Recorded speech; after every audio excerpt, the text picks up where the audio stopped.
Já está gravando, Jorge. Olá, bem-vindos a mais uma live de saúde mental do Instituto Olhos da Alma, Clínica Social Jung Brasil e rede afiliada. E o tema de hoje é um tema que ele é muito curioso. Na prática da psicoterapia, é um tema recorrente, que tem muito a ver com o auto-boicote, é o bode expiatório. É aquela pessoa da nossa família que ele sempre ganha a culpa de tudo. É o ser do sacrifício. É o que é a latinha de lixo da família, vulgo camisinha furada.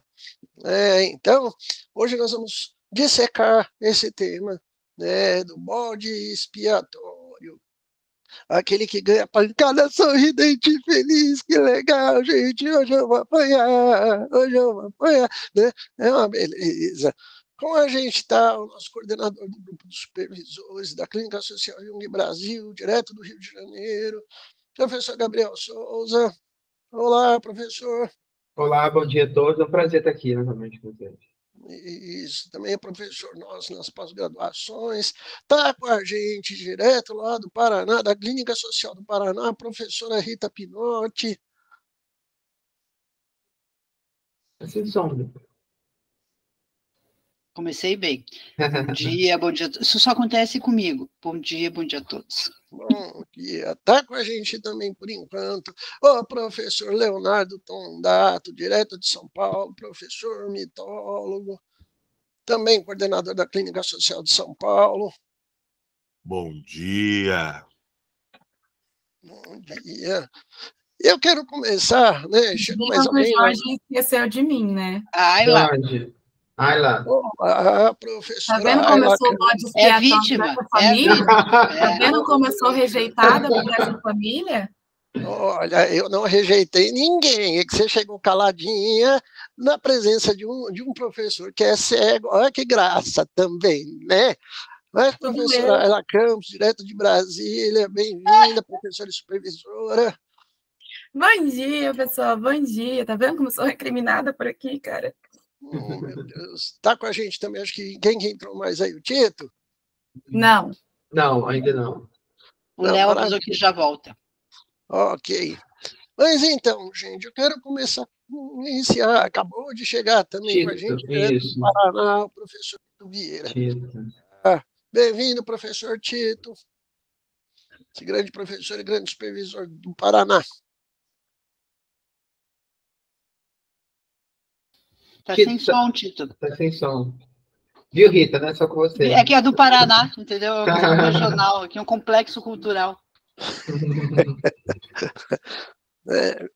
Bom, vamos dar início na nossa discussão, dizendo o que é esse bode expiatório.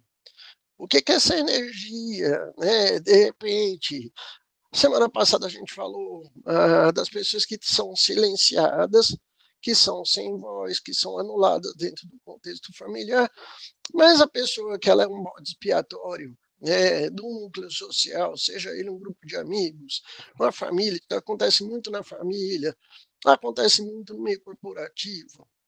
Ela, sem fazer nada, ganha a culpa de tudo. Eu acho isso tão bonitinho, sabe?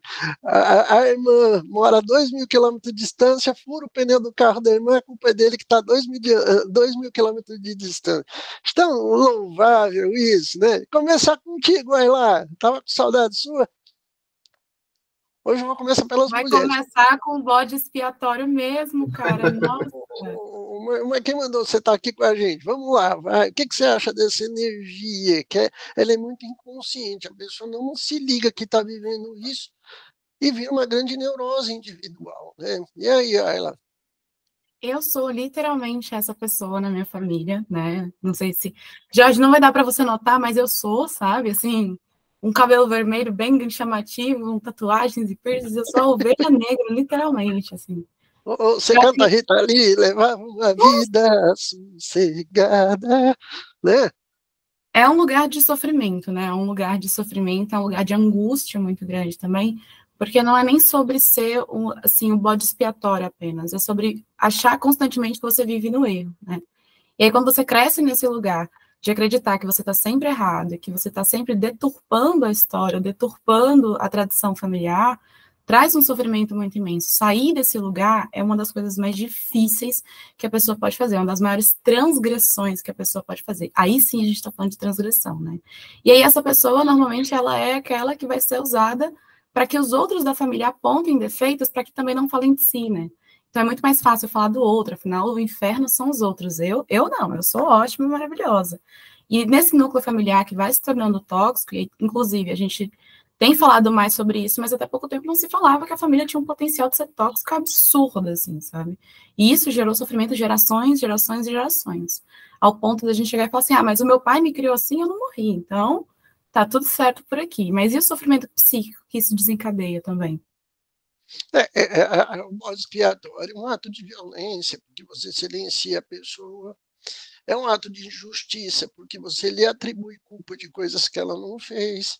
Professora Rita, e aí, o que a gente faz com a pessoa que ela é desejada no núcleo familiar, né? Eu brinco muito com a figura do malhar o Judas, né? O que seria da Semana Santa não fosse malhar o Judas? E aí? Eu acho, Jorge, que essa questão que a Ayla levantou, que é muito difícil sair desse lugar, é porque a gente está falando de uma questão arquetípica, né? Existe uma função psíquica para esse papel de vítima, né? O Tito, acho que falará melhor disso, da questão dessa figura do bode expiatório, do bode que vai para o deserto para levar os pecados do grupo. Então, não é só uma questão pessoal, não é só uma questão desse núcleo familiar, né? Ele tem uma raiz muito mais profunda e tem uma função psíquica, que eu tenho a impressão que é trazer a consciência para esse grupo. Né? Não é só levar o pecado para fora da comunidade, é para, quando conseguir transgredir, trazer a consciência e modificar a energia psíquica desses papéis. Por isso que é tão difícil, que não é simples, não, saia desse papel. E daí tem uma outra questão também, que não vou entrar no caso da Ayla, mas da pessoa numa posição de vítima, é que ela também não assume a responsabilidade das coisas, né? Não estou falando do teu caso, mas ela fica numa posição mais passiva perante a vida.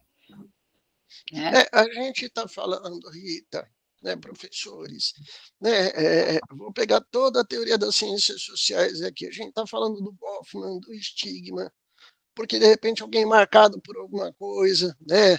Ela pelo jeito dela, eu por ser deficiente, o outro por ser gordinho, né? Alguém é marcado lá pelo estigma. Os clássicos da antropologia, né? O Marcel Mauss estudou isso com Hubert, né? A temática do sacrifício. Que tem pessoas que são sacrificadas. Né? As culturas ancestrais mostram muito isso, né? Você tinha o dia estamos precisando apedrejar alguém, né? Isso era muito comum na cultura hebraica, né? Aliás, não era, até hoje é, né? Então, até hoje não tem nada que fazer, vamos pegar uma ali para apedrejar, vamos, né? Os clássicos da antropologia, né? Fraser, Taylor, tem textos interessantíssimos, né? Sobre essa temática também, né? Do sacrifício. Tá? Mas é muito curioso que a gente fala de uma dinâmica inconsciente, que a pessoa, primeiro, não se dá conta que ela vive isso. Ela colocou muito bem, ela ganha pancada porque ela acordou. Se o horário da escola era às 8, ela acordou às 6 da manhã para se arrumar.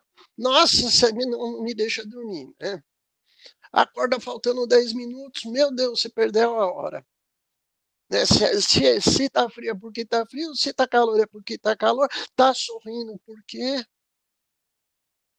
a pessoa vira um depósito de lamúrias e frustrações ambulante. E sem saber, né? O que mais me assusta nesses casos, Gabriel, é que muitas das vezes o núcleo familiar, o núcleo profissional, porque a gente fala muito de família, mas isso em meio corporativo também é muito comum. É aquela história do chefe que te delega uma missão, fala, faz isso aqui, ok? Tá? Mas não te passa o que é para fazer. E depois vem dar o esporro. Ele imagina que delegou a atividade, mas ele não passou o que é para fazer. Ele espera que você adivinhe. Né? E não só. O que me fascina nessa história do bode expiatório é que esse líder do núcleo, ele bota toda a corporação contra a pessoa. É aquela gracinha na hora da reunião coletiva que acaba virando assédio, né? E aí, Gabriel? Como se ele não olhasse algo de dentro dele, é como se aquele grupo, né, não olhasse para aspectos que sejam importantes, né, ali de forma intrínseca, ali de forma dos sujeitos em si. A gente precisa olhar para dentro, para si e tudo mais. Então, quando isso não é visto, né, isso tem uma direção ao outro, né? E vai muito de forma de ataque, né? Porque é o feio daquele grupo, é o desajustado, né? E tudo mais. A Sim. dinâmica, né? Se dá muito assim, trabalho, família, né? E tudo mais. E é o que você falou, Gabriel, que a Ayla também falou. É um processo agressivo. É um processo que a pessoa ela é julgada sem julgamento, sem se levar em conta a razão, né, está certo ou não está certo. Não, vamos hoje falar mal do gordinho da turma e toma ali bullying, eu acho isso tão bonitinho. E aí, Léo Tondato, deixa eu chamar o Léo, depois eu chamo o Tito. Acho que o Léo não está aqui ainda, Jorge. Não, então vamos lá, professor Tito. Tito, está fechado, está fechado. Gostamos de ouvir você. Perdão, gente, desculpe. Então, na hora da apresentação, eu falei e ninguém me ouviu. Eu peço desculpas, viu? Só aproveitando, Rita, meus sentimentos em relação à sua mãe, viu? Obrigada, Tito. Obrigada. E eu gosto muito de toda a sua família, há muitos anos. Eu sei. Moro no meu coração. Obrigada, querido. Obrigada. Então, gente, isso tudo que vocês falaram, né? Eu quero resgatar o que a Rita estava falando da função psíquica, né? Porque existe a projeção generalizada. Tem aquele livro interessantíssimo do rapaz lá de São Paulo. A Covid me tirou uns neurônios aí, vocês me desculpem. O Espelho Índio, né, do Gambini, fala desse mecanismo de projeção, né? Que para o Freud era patológico, eminentemente patológico e ponto. E Jung resgata uma função heurística da projeção, que a Rita falou um pouco, que você projeta para poder descobrir a verdade que está por detrás, né? E no caso do livro do Complexo do Bode Expiatório, do Pereira, né, Brenton Pereira, ele fala que os judeus, né, antigamente, no período tribal, quando eles se sentiam em culpa em relação a Deus, eles sacrificavam o seu melhor cordeiro, não é qualquer cordeiro, né? O melhor, para que Deus levasse em consideração os erros do grupo, né? E não só o erro do indivíduo, quando acontece na projeção normal. Só que a gente tem que lembrar também aquela história de Isaac, né? Que era para ser sacrificado no altar, e na última hora o anjo segura a mão de Isaac, porque na pré-história era o melhor humano que era oferecido, não era o melhor. Todas as sociedades pré-históricas praticaram o sacrifício humano, inclusive os próprios judeus. Que a Bíblia já é período histórico, né? Então eles trocaram o ser humano por um melhor cordeiro, né? Depois passou a ser o touro no mundo inteiro, na Espanha, né? Então, a Ayla falou que ela foi o bode, né? Que em casa nós temos 2 bodes, né? Porque eu fui na minha família e a minha esposa foi na dela. Então, eu tenho experiência encarnada. Não, é interessante isso, professor, que vários colegas que são terapeutas vêm dessa estrutura. Porque são pessoas que sabem lidar com toda a projeção negativa da sociedade, e isso vira instrumento de trabalho. E, aliás, eu percebi na minha história, porque isso tem muito a ver com preconceito. um silenciamento, né, Ayla? A pessoa não é escutada. A pessoa acorda de mau humor, vou brigar com a Ayla, né? Acho tão bonitinho, né, Ayla? A coisa é injusta, né? E a pessoa, ela tem que criar um repertório dentro dela para falar, por que eu estou merecendo esse ataque agora de manhã cedo? Né? O que eu te fiz, criatura? Né? E ela não tem tempo nem de falar, não fiz nada, eu estou de boa nessa história. E aí, Ayla? Esse livro do Goffman que você citou, do Estigma, ele fala sobre notas sobre a manipulação da identidade deteriorada. Isso vai muito de encontro a alguns conceitos trabalhados pelo Leon Kroschik sobre o bullying. O bullying, ele se direciona ao sujeito que tem características de vulnerabilidade e passividade. Né? Então, se identifica no meio da família aquela pessoa mais passiva ou mais propensa a receber ofensas e ficar calada. Esse é o tal do bode expiatório, aquela pessoa que abaixa a cabeça. Como a Rita trouxe a questão da passividade, é justo nesse lugar, sabe? De te colocar nessa posição de que você não pode se defender, e é isso, aceite. Né? E isso vai passando de parente para parente, de familiar para familiar, e todo mundo vai se sentindo nesse direito, e de repente está todo mundo na mesa, num domingo, fazendo 1 zilhão de piadinhas sobre uma única pessoa que está encolhida no canto da mesa. E nesse momento ela se acha incapaz de revidar ou de lidar com isso. Afinal de contas, como é que eu vou rebater a minha mãe?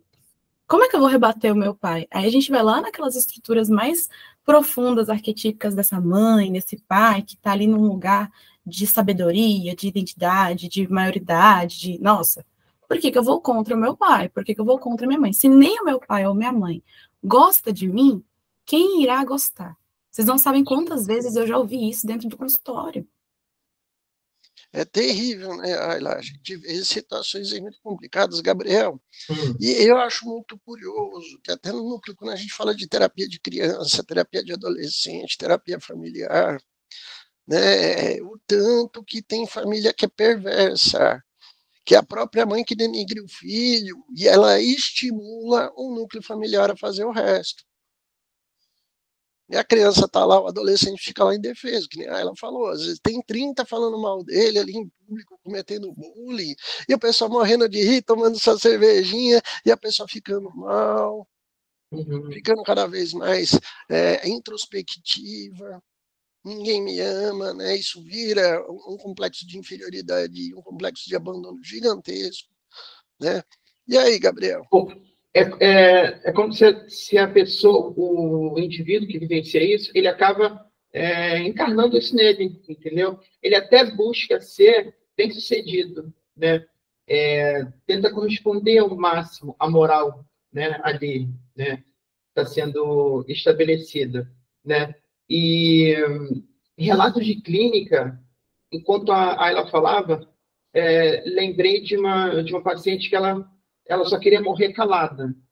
Entendeu? Ninguém nunca quis ouvir minha voz mesmo, então, assim, morrer calada, morrer quietinha, entende? Então, isso denuncia todo ali uma estrutura familiar, né, de um complexo que está ali ativado. Todas as escolhas, questão profissional, entendeu? Então, tudo era baseado, tudo era apontado, tudo era motivo de não é por aí, entende? Então, qualquer escolha que fizesse, entendeu? Então, a tentativa contrária de também se adequar a isso é muito, muito grande.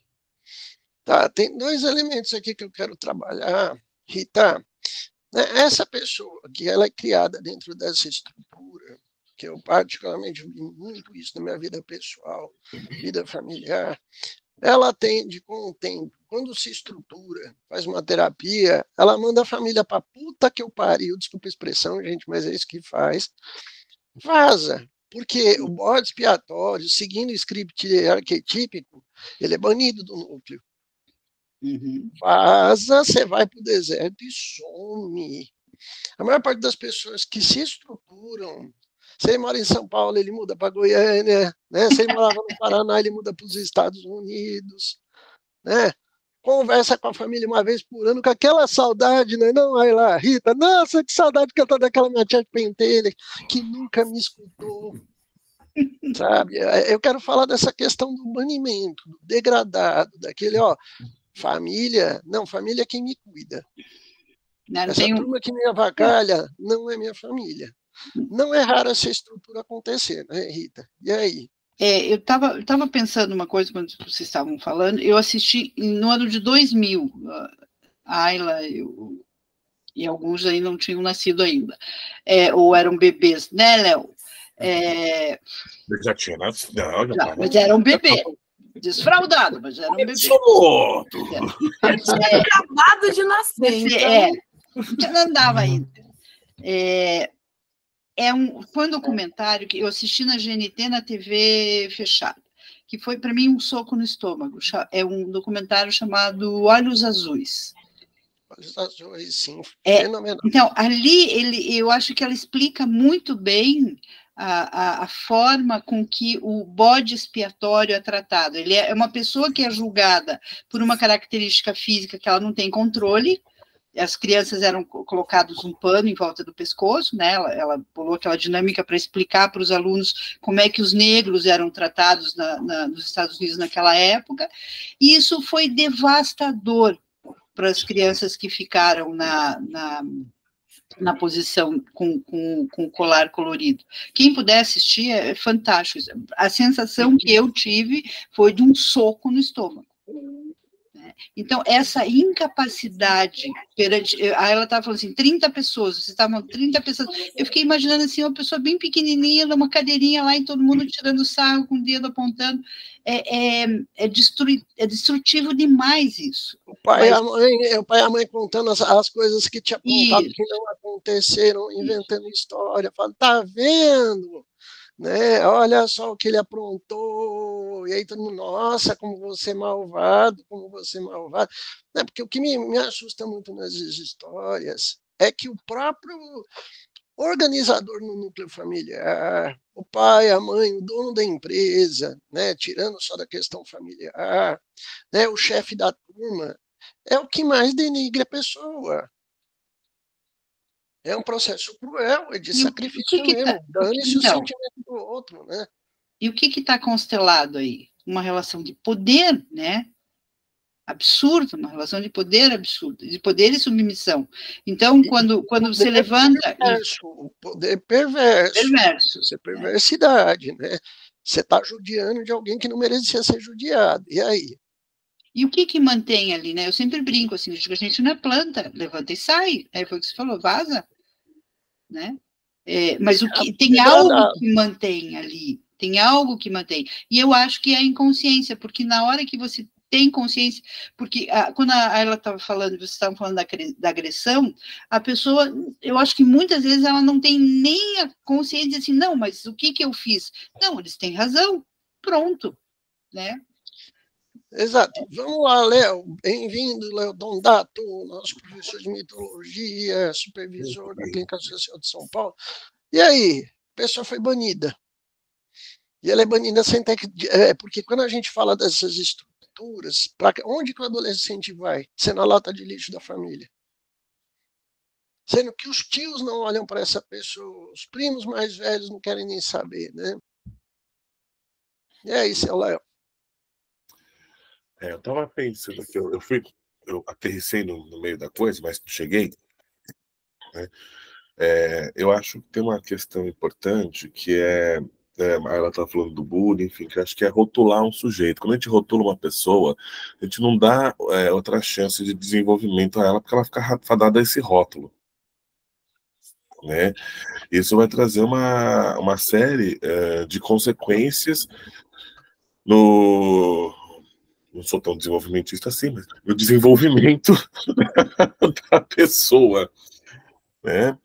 E para onde essa pessoa vai, né? Eu vejo muitas vezes no consultório, Jorge, essa pessoa é afundada nas drogas. Vai para a droga, ela muda de cidade, muda de país. O que eu conheço de imigrantes Estados Unidos, Europa, um abraço.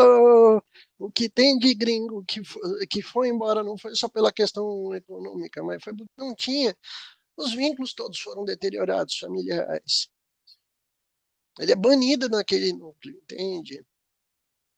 Não sei se vocês sabem, o conto de Anderson, Patinho Feio, um relato autobiográfico sobre autobiográfico, isso. E conta, ele queria chegar perto das pessoas, ser aceito, nunca foi aceito. A comunidade ria dele. Ele só foi aceito pela sua comunidade quando virou, né, um clássico da literatura universal, premiadíssimo, né? Premiadíssimo. É muito curioso isso, né? E aí, professor Tito? Vamos falar dessa pessoa banida, e depois eu vou entrar num outro tema bem espinhoso. Vamos lá. Eu vejo assim, a dificuldade da pessoa se afastar por si própria, né? Como a Rita comentou que a gente não é árvore, né? A gente é animal, então tem mobilidade. Eu falei até do meu caso próprio, eu próprio fui para os Estados Unidos, né? Mas eu fiquei refletindo, eu não sabia que foi por causa da época que era o bode expiatório, né? E eu já morava sozinho, há mais de um ano. Ele não morava com os pais, né? E mesmo assim precisei ir, o ambiente estava irrespirável, mesmo eu morando na minha própria casa. Mas eu fiquei pensando, professor Jorge, o que impede a pessoa de tomar... Eu já estava com 4 anos de terapia, né? Quando eu consegui ir. Mas eu fico pensando o que impede a pessoa de ir.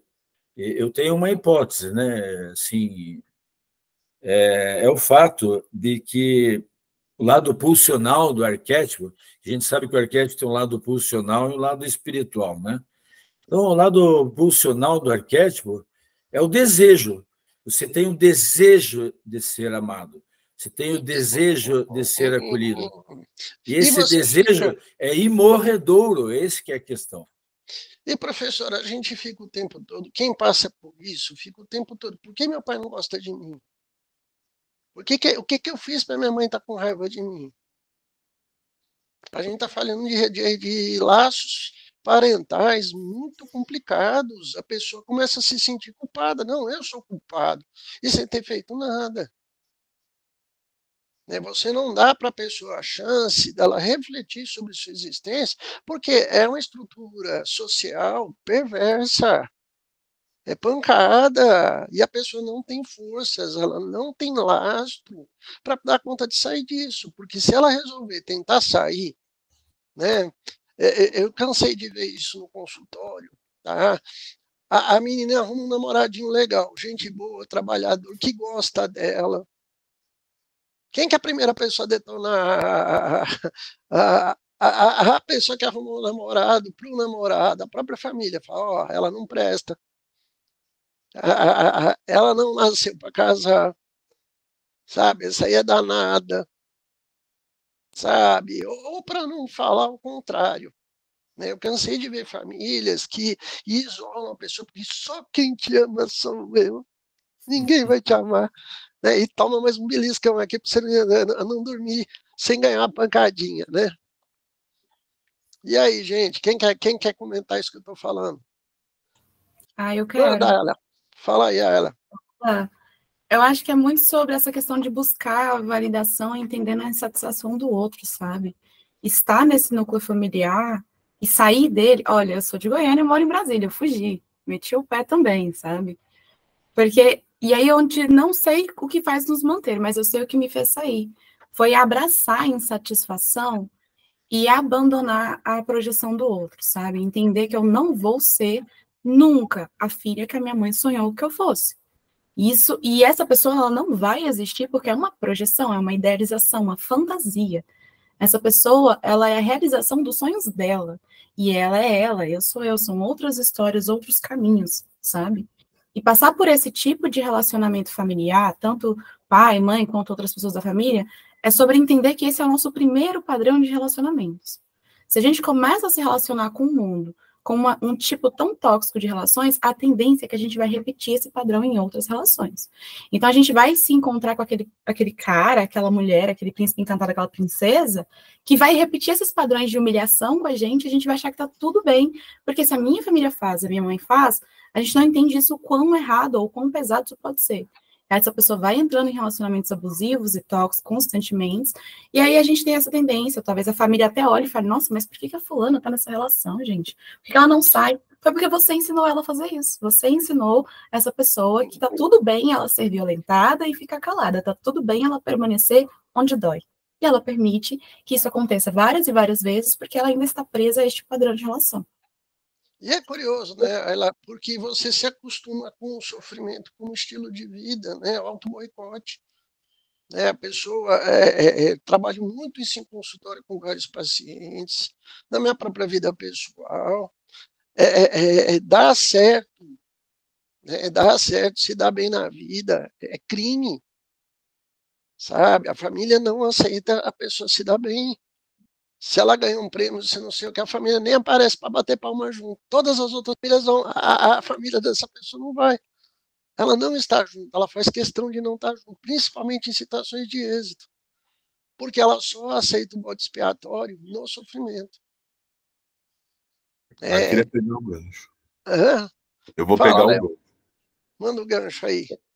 Eu acho que, também pegando esse gancho do que a Ayla falou, né, eu acho que o que leva também a sair primeiro, não foi essa projeção, e graças a Deus que não foi essa projeção. Eu tava lascado. Mas eu gosto da irreverência, gente. Eu acho que você chega numa situação tão limiar, né? E aí eu vou trazer que você entra num dilema, né? Lembrando do Aldo Carotenuto, eu vou trair o outro ou eu vou trair a mim mesmo? Lembrando que a traição à alma tem um preço caríssimo. Léo, eu quero pegar uma questão aqui que a gente está falando, é a culpa de ser amado. Eu estou para conhecer um bode expiatório que quando ele começa a ganhar beijo, abraço e fala, nossa, você é um tesão, gostei de você, sabe? Ele fica numa culpa disso, porque ele está tão acostumado a ser pisado, a ser humilhado, a ser maltratado, que ele até tende a rechaçar o ser cuidado. Não tem nem roupa para isso. Rapaz, vai pelado mesmo. Você tá falando que eu sou bonita, que eu sou gente boa, que eu sou gostosa, que eu sou isso, que eu sou aquilo. Aí minha mãe sempre falou o contrário, como assim? E aí, Rita? Gabriel, Tito? Eu estava pensando ali, quando o Tito falou do polo pulsional do arquétipo, me veio muito a importância, e eu posso até parecer rasa, mas eu acho que não é raso isso, a importância de um pet para a criança. Porque se a criança tem um pet, eu vou falar de cachorro, que é o que eu gosto, isso cria um espaço de que ela é amada incondicionalmente, porque cachorro ama a gente incondicionalmente, né? É uma característica dele. E os gatos? O gato, eu não falo de gato porque eu tenho medo de gato. Então, aqui, do meu lado. Eu tá tô aqui com tá do lado do papai dele aqui. Fala oi. Eu tô com o meu coterapeuta aqui atrás dormindo, que é um senhorzinho de 10 anos. Eu fecho a porta para atender, ele arranha a porta, tem que abrir. Então, ele é um coterapeuta. Né? O pet, ele porque ele cria, eu acho que ele cria esse espaço saudável de você ser amado. Tudo bem que você tem que dar comida, limpar lá, tomar banho, trabalhar para sustentar. Olá. Olá. Então, veja, não é. Aí, o coterapeuta. Não é raso, né? Então ele cria esse espaço de amor incondicional. Por isso que eu acho que é importantíssimo a criança, seja um peixe, seja o que for, porque daí voltando lá para o Gambini, a questão da projeção, né? A minha mãe não me ama, meu pai não me ama, mas o meu cachorro, o meu gato, o meu peixe me ama. Sim. Né? E aí tem um espaço aí de ventilação, vamos falar assim. Isso. Mesmo problema lá, ó lá. Nesse jogo perverso. O Léo trouxe o cachorro dele. Ah, que gracinha. Nesse jogo perverso, gente, mesmo essas projeções são tolhidas, né? Sabe, eu acho muito curioso o grau de perversidade, tô a fim de descontar minha raiva, não tenho o que fazer na vida, né, Gabriel? Então vou descontar em você, Gabriel. Aí, sabe? Que a gente vê muita criança desestruturada, muito adulto desestruturado, muito adolescente desestruturado por causa disso. Meu filho é um problema na escola. Minha mãe não tem 5 minutos para fazer uma lição de casa com o menino. Briga com o prédio inteiro e briga com a criança. E ela quer que ele renda na escola, como? E aí, Gabriel? Inclusive, Jorge, eu estava até pensando sobre isso, porque o que nós temos hoje em dia de sintoma, de transtornos, e tudo mais, o que você vê de caso que a família até desconhece aquela criança, desconhece em um sentido de não sei o que ele puxou, entende? Relatos de clínica que já tem, a família fala, não sei o que ele puxou, e é estranho, é esquisito, ele não brinca, não faz isso. Então, assim, o quanto que tem uma patologização também disso, porque é muito injusto quando até uma criança muito, muito pequena, ela tem um diagnóstico tão sério e coisas passam a ser feitas ali, né? Então, tem toda uma forma de calar, seja pelo remédio, seja pelas bruscas intervenções, né, que tem, às vezes, que vem até, né, de lugares que são familiares, entendeu? Então, assim, e cadê, sabe? O pai, a mãe, os sujeitos ali que estão em volta daquela... Onde que eles estão, entendeu? Então, é muito injusto esse lugar. Existe muito. Gabriel, eu acho muito curioso, professor Tito, né, o pessoal que está assistindo a gente, eu trabalho com isso tem 30 anos, não é raro a gente receber adultos desestruturados ou sentindo culpa porque são amados, a culpa de ser amado, culpa de ser querido, culpa de ser gostoso, culpa de ser legal, sabe? E isso inviabiliza vários relacionamentos que a pessoa podia, né, desfrutar do relacionamento, dar o seu melhor, viver, receber aquilo que ela tem de bom, só que não. Que ela está presa nesse arquétipo aí do bode expiatório. Né? Eu sou a camisinha furada, eu sou a criança que não foi desejada. Né? Acordava de manhã com peteleco, terminava de noite com surra de cinto, né? Tá? É muito curioso, Tito, tanto que isso, a pessoa, se ela não se trabalhar, ela se boicota a vida inteira. E, sobretudo, sentindo, e a pior forma para mim de auto-boicote é se sentir culpado por ser amado. Né? E aí, professor Tito? Eu vejo assim, professor Jorge e todos que nos escutam, né? Na psicologia familiar sistêmica, eles chamam de paciente identificado, né, o bode expiatório. Então, a família toda tem uma patologia muito grande, e só que a família não consegue se ver dentro dessa patologia, né?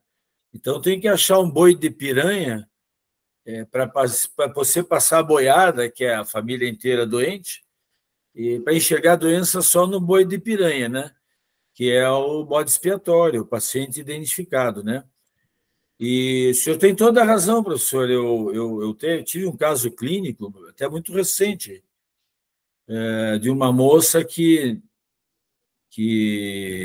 aos 15 anos, a família deu uma fortuna para ela em dinheiro e convidou ela a se retirar da família. E foi um dos casos clínicos mais desafiadores que eu tive em toda a minha vida. Eu tive uma senhorinha que eu atendi 2.200 sessões, que é a Sabine Spielheim do Tito, que era uma senhorinha. Eu até atendi em parceria com o pai da Rita, que é um homeopata importante aqui em Curitiba, ele que me indicou, e eu atendi 2.200 pessoas. E outra, essa moça que a família com 15 anos, hein? Deu uma quantia em dinheiro e pediu para ela se retirar. E eu trabalhei com essa moça há 5 anos, né? Eu falei para ela, é um milagre você ter se tornado a pessoa que se tornou. Se tornou uma pessoa incrível, não sei como, podia ter virado drogada, prostituta, pessoa fora da lei, alguma coisa desse tipo. Pelo contrário, uma pessoa que quando uma colega de faculdade, isso quando conseguiu fazer faculdade, que se achava burra e feia, não era nenhuma dessas duas coisas. A falta do amor próprio é tão grande que mesmo uma pessoa bonita, de corpo e de alma, se acha feia, no corpo e na alma, ambos. Professor, isso é muito comum, uma pessoa que é o bode expiatório, porque a família fica o tempo todo criticando. Isso. Ela não valoriza, ela não tem aquela coisa, pô, filha, que legal, esse vestido ficou bom em você. Não, você tá feia. Não, tá com essa roupa, isso tá ridículo. Não tem a frase amorosa, a frase de incentivo, é só crítica, né? Exatamente. Tá? No caso dessa minha paciente, ela, inclusive, chegou a fazer várias cirurgias plásticas, até o momento que eu falei, não é por aí. É que você não se gosta. É complexo de Você, inferioridade, né, professor? exato, você não se gosta, a família não te enxergou bonita, nem no corpo, nem na alma, então você vai fazer cirurgia plástica até quando? A partir daí ela começou a se assumir, que ela era bonita, etc, etc. Mas ainda se achava burra. Eu falei, daqui a um tempo você vai se achar inteligente também. Ali na frente. E, professor, é muito curioso. Vamos falar de uma outra questão aqui, galera, que particularmente me chama a atenção, que às vezes a família calcifica essa estrutura, né, crítica sobre um indivíduo, né, e 25 anos depois aparece aquele primo que não te conhece, que não conversa contigo, né, essa pessoa foi invisibilizada, ela foi silenciada, ela não foi ouvida, né, existe um desconhecimento sobre aquela pessoa. A gente falou disso na live sobre invisibilidade e silenciamento. Isso é regra para quem é bode expiatório, cala a boca. Ninguém perguntou sua opinião. Se ele revida na festa, a pessoa fala, nossa, tá vendo? Falei que ele é problemático. Tá? Mas porque a pessoa não tem direito a ter voz. E o louco que essa projeção vem de fora e ela fica assombrando a pessoa a vida inteira. Olha, eu preciso te falar uma coisa importante que eu descobri que aconteceu. Você tem o quê para falar, rapaz? Você não me conhece.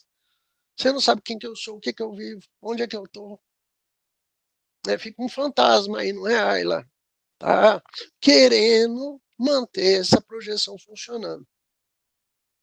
Sim, assim, no meu caso, eu assumi que eu era vilã mesmo, assim, eu falei, não, beleza, valeu aí.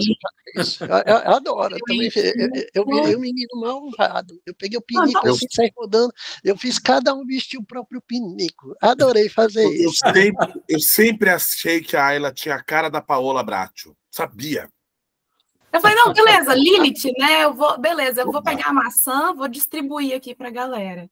Só que nesse movimento, eu abri portas, sabe, para as pessoas que vêm depois de mim, para quem estava no armário, para quem estava se escondendo, para quem não tinha coragem de revidar, e tomar essa atitude de assumir o lugar que me colocaram, não, beleza, vocês me deram essa posição, mas eu vou fazer com maestria.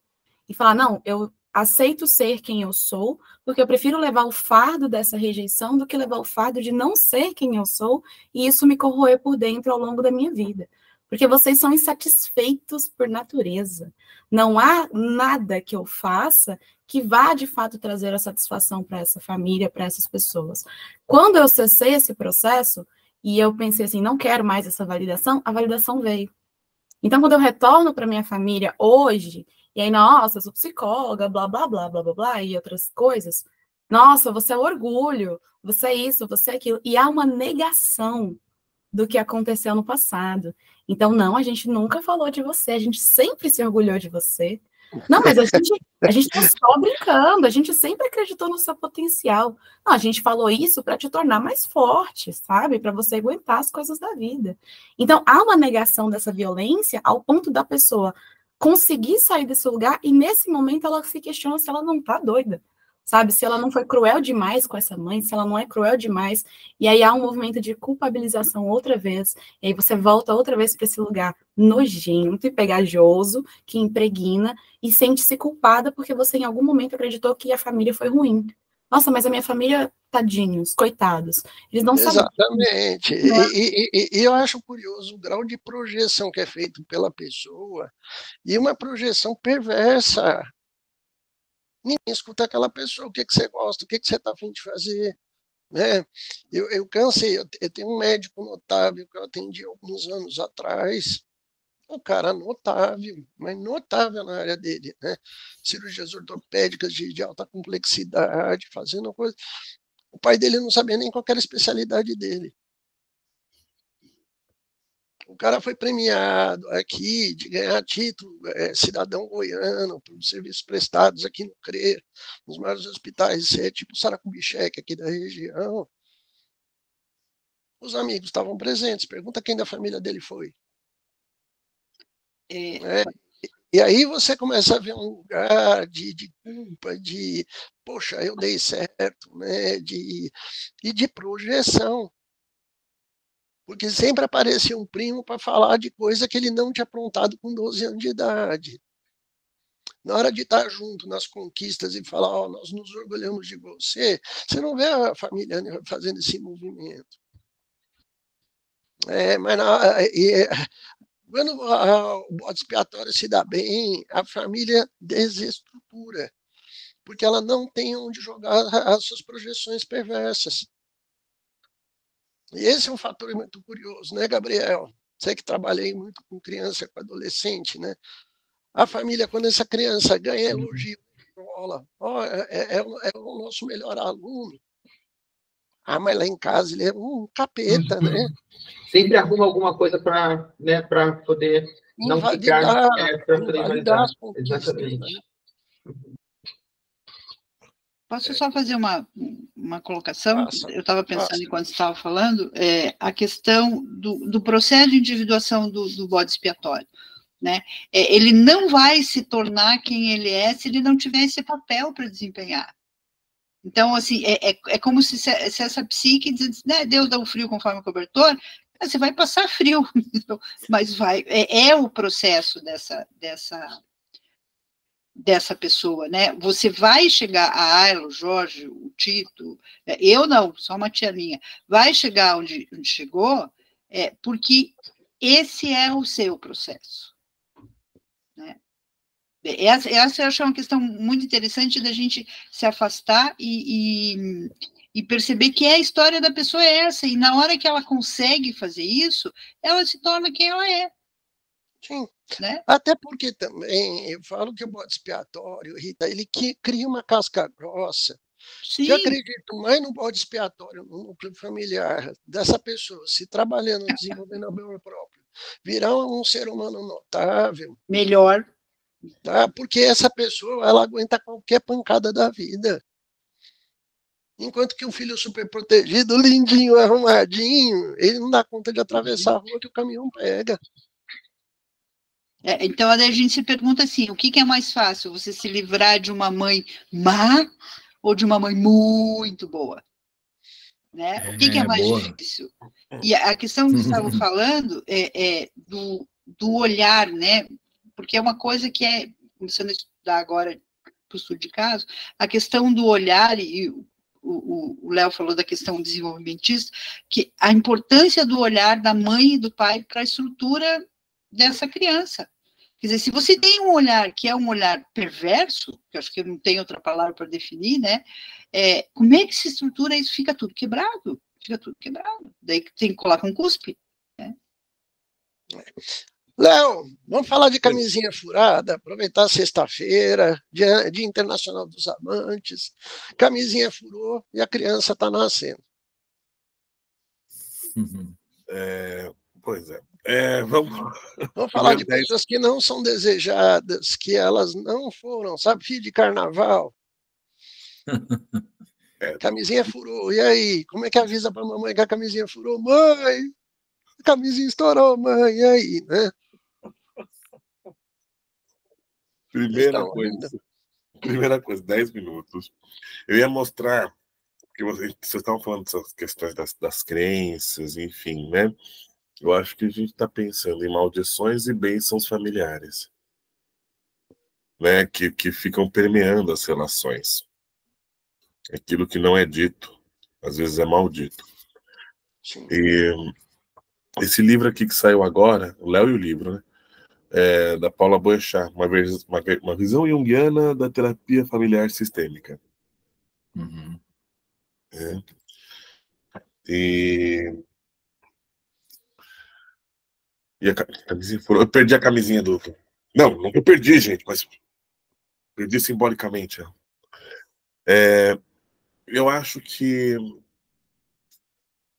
Estava pensando nessa questão, eu acho que nós pagamos, um pouco na linha do que a Rita falou, nós pagamos um preço por sermos nós mesmos, mas também ficar preso a a esse lugar de ser quem não é muito pesado, né? É claro que nós temos também as vozes dos ancestrais, né? O Jung vai falar lá no seminário de psicologia analítica, que às vezes parece que a gente fica animado por isso e atuante também. Isso é uma coisa, mas você não ser quem você é, né? E agora estava até lembrando do caso do Tito. Eu acho que assim, a semente estava pulsante ali, Tito. Né? E a gente não sabe às vezes como, mas era uma semente que foi gerada de uma maneira tão forte que resistiu a essas adversidades. Sim. Né? Gente, vamos parar aqui para as considerações finais e pensar um por um. Que conselho a gente pode dar para uma pessoa que é esse bode expiatório, que no serviço, no trabalho, ela se sente não acolhida, não amparada, não amada, sente que tudo que acontece ali acaba caindo no colo dela. Isso na escola, isso no trabalho, isso no núcleo familiar.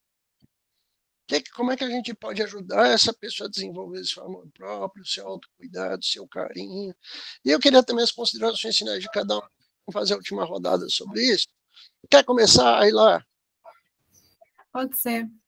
Eu acredito que no meu movimento, uma das coisas que me fez existir e resistir no mundo foi me encontrar com outras pessoas que não eram dessa família original, que me completaram de alguma forma com o que eu sentia muita falta, com afeto. Sabe, foi me encontrar em boas relações, em boas amizades, isso me direcionou para o mundo, e o mundo me acolheu de alguma forma, esse mundo hostil me acolhe de alguma forma, porque é muito mais hostil na minha casa. Então é sobre valorizar essas outras relações externas, sabe, assim, família, não é só família de sangue, sei lá, Jesus tinha lá seus 12 brothers, amigos íntimos ali, que ficaram com ele até o final, não eram família de sangue, sabe, era uma galera ali que estava por ele, sabe. Eu acredito que é isso, sabe? Você se conectar com pessoas que estão aí fora, que estão dispostas a te dar afeto, carinho, amor e compreensão, e que existem, tá? Apesar da gente achar que não, elas existem, e se conectar com esse lugar de afeto, porque o afeto não vai existir só naquele lugar. Ah, minha mãe deveria me amar, o meu pai deveria me amar. Tá, mas e o resto do mundo, sabe? O resto das coisas. Não dá para ficar agregado nesse lugar. Então, se direcionem para o autocuidado, se direcionem para você, sabe? Foi uma delícia estar com vocês aqui hoje. Eu acho que foi muito gostoso falar sobre isso. Eu me senti muito identificada hoje, então parece que vocês estavam falando de mim, da minha vida. Obrigada.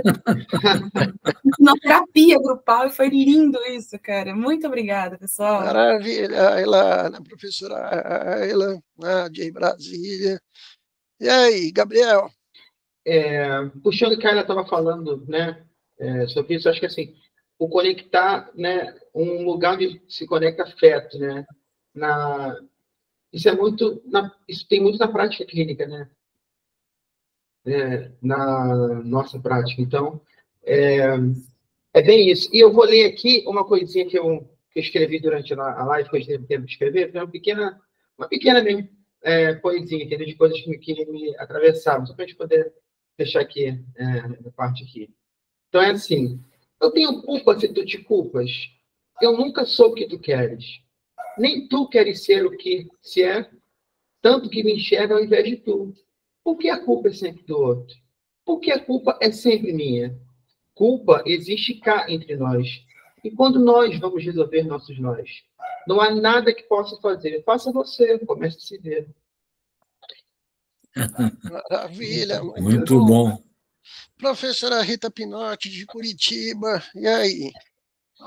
Eu queria fazer duas questões, fazendo um gancho com o que a Ayla falou uma hora ali, assim, a gente nunca é, né, o bode expiatório nunca é o que a mãe quer, mas essa mãe também nunca é a mãe que a gente precisa. E você falou de fantasia, né? Então eu acho que uma das chaves para a gente se desligar desse papel é ver que também a gente tem porque minha mãe é má, ela é má, sim, não é que você precisa, é que você tem, ou na realidade no processo é que você precisa. Então essa fantasia eu acho que é importante de conectar dos dois lados, né? Ok, eu nunca vou ser o que ela quer, mas ela também nunca vai ser o que eu quero. né? Eu acho que isso liberta. E aí o conselho seria assim, foi o que falou, gente, a gente não é árvore, levanta e sai. Perfeito, maravilha. Professor Tito, de Curitiba. Sim, eu estava ouvindo, né, e coisas tão interessantes e muito apropriadas, todos vocês falaram. Eu vou resgatar um comentário anterior da Rita, depois que o Léo complementou. É como se fossem as dores do parto, né? Essas coisas que a gente tem que passar, né? E aí, não sei se vocês lembram daquela imagem do Shiva, um monte de braços, né? Tem uma mãozinha assim. O Deus, de todas aquelas mãos, tem uma mãozinha que o Deus põe assim. Significa não ter mais. Então, veja, aonde que, a meu ver, entra esse não ter mais na psicologia analítica?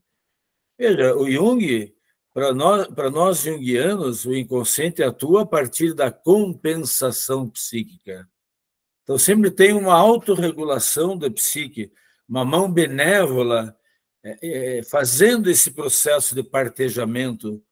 Quer dizer, como diz o Jung, né, no livro vermelho, o inconsciente coletivo, lidar com ele é abrir a boca dos mortos. Então, não é só a boca dos nossos pais que nos rejeitam, mas existe a humanidade inteira nos partejando ali através do processo de compensação psíquica.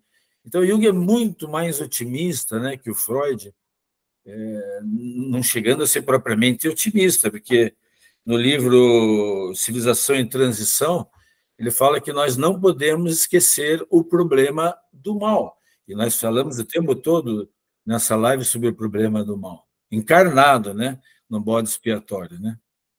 Sim. E aí, professor Léo Tondato, de São Paulo? Primeiro, agradecer. É sempre um prazer estar com vocês. Mas eu vou ser muito breve. Só quero falar uma coisa. O que estava escrito na entrada do oráculo de Delfos? Conhece-te a ti mesmo. Só isso. Gente, para o bode expiatório, faça a terapia. O núcleo familiar perverso precisa de delegacia. Eu quero parodiar um pouco o Augusto dos Anjos. Escarra nessa boca que te beija e apedreja essa mão que te afaga. Porque esse amor falso não é amor. Sabe? A gente tem que mandar para puta que eu pariu aquele primo que depois de 25 anos, hein? Olha, eu preciso falar uma coisa urgente contigo. E ele vem para te acusar, se manda para puta que eu pariu, fala, olha, me procura na outra vida, porque eu não tenho o que falar com você. Gente, não é que a gente tem que ser ruim com as pessoas, mas o ser humano precisa valorizar quem ama, valorizar quem está junto, quem faz questão de ir nos teus êxitos, nas tuas realizações, é o que ela falou, né? Diga não a todas as pessoas que são tóxicas, que não querem te ajudar. E abraça as que estão ali para te ajudar. Né? E muita atenção com esse discurso duplo, né? Augusto dos Anjos, né? Que a pessoa ela chega, mas eu te amo, e chicotada no ombro, né? Esse aí manda pra puta que eu pariu, gente. Até a próxima live. Valeu. Beijo. Diga não. Valeu, gente. Obrigada. Tchau, Um tchau. abraço a todos. Obrigado. Obrigado. Relacionamentos tóxicos. Obrigado. Valeu. Tchau, tchau. Tchau. Valeu.